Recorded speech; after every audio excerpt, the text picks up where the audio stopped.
state your name for the camera, please? Do you want me to talk to the camera? Yes, please. Thomas Doyle?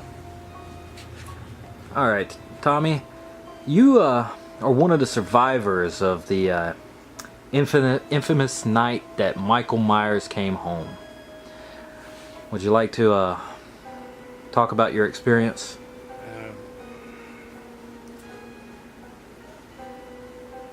What do you want me to say? Well, Michael's psychiatrist saved your life, and if it wouldn't have been for him, chances are you and your babysitter, Laurie Strode, would have been murdered that night. Michael's sister. I know. This is... What do you want me to say? Well, I mean... just tell us what it's like to been the target or a potential target for a madman. I was a kid. I mean, to be honest, really didn't realize what was going on. I didn't realize what was going on until years later. I didn't know who he was. I remember seeing him. It's weird. It's just bits and pieces. Things that I would remember, years later. I saw him that day. Yeah.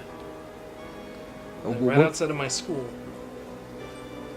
Outside of your school? Yeah. So do you think that he specifically targeted you? I don't know. Dr. Loomis, he wasn't sure. Tell us more about your relationship with Dr. Loomis, because from what I was told, you kept up with him for many, many years after that, up until his death in 2005.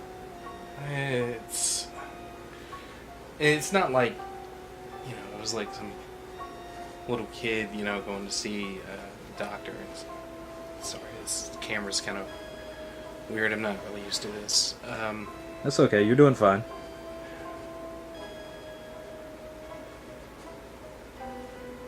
I remember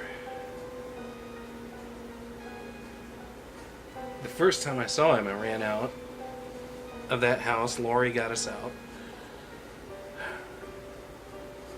And he was there. He was the first person we saw. And he just hesitate. He ran right into the house. I was afraid up until that moment that Michael would have just came right after us. I didn't know if Laurie was going to come out of the house alive.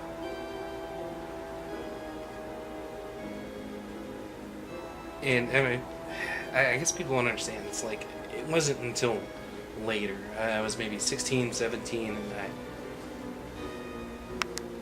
I asked to visit Dr. Loomis.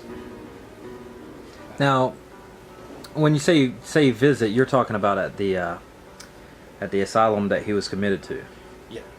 This was after the Jamie Lloyd incident. They say she went crazy after being attacked and pursued by Michael. That's quite the ordeal to go through, and I know you are well aware of this yourself. Yeah, I don't know. I don't really have any answers about Jamie Lloyd. Did you ever talk to Dr. Loomis regarding Jamie Lloyd? Because from what I was told, he was convinced that she was like Michael. Jamie was the focus of our conversations. He was convinced that she was Michael. not literally, but that whatever was wrong with Michael, it was there with Jamie. That it was the same thing. She was gone. Now, from what I was told by a police I interviewed, the words that he used were pure evil. Hard to argue that. I mean, she murdered a foster mother with a pair of scissors. I mean, how do you wrap your hand around that? I mean, no matter what happened, I mean, like, you know,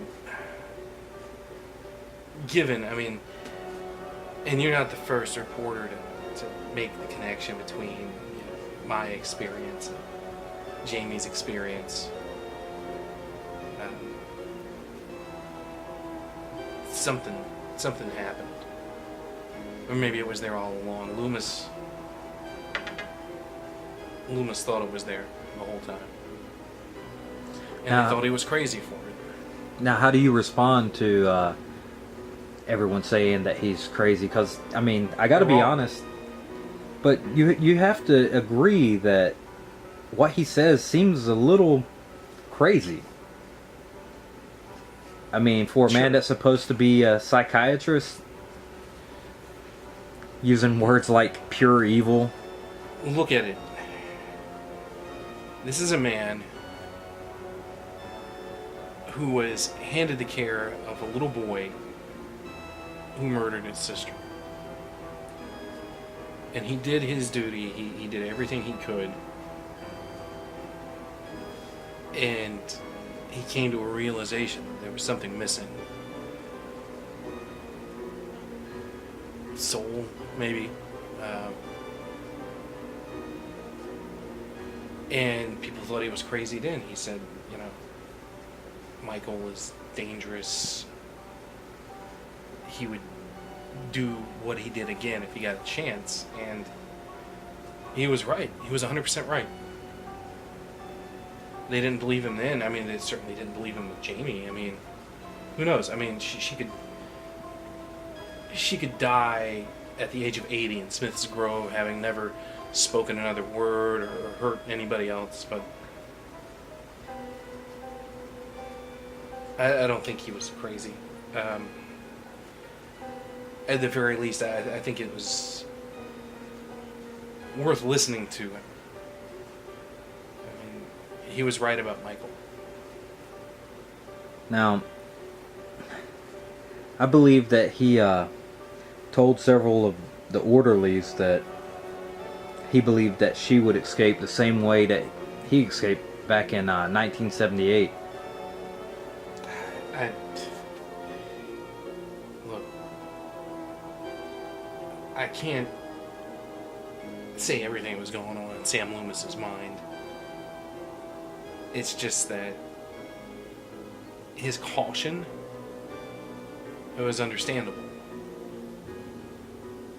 He saw evil, if you want to go for it, you want to call it that, and he faced it. And you don't come away from that the same. I guess people wanted him to either, I don't know, people on one hand either wanted him to go back to just being a doctor, or on the other hand they wanted him to be this crusader, and he wasn't really either. I don't think you really come into contact with evil, for lack of a better term, without it changing you in some way. Well, Tommy, this has all been very enlightening, and thank you very much for agreeing to this interview. You're welcome. Alright, we're going to cut it? Okay.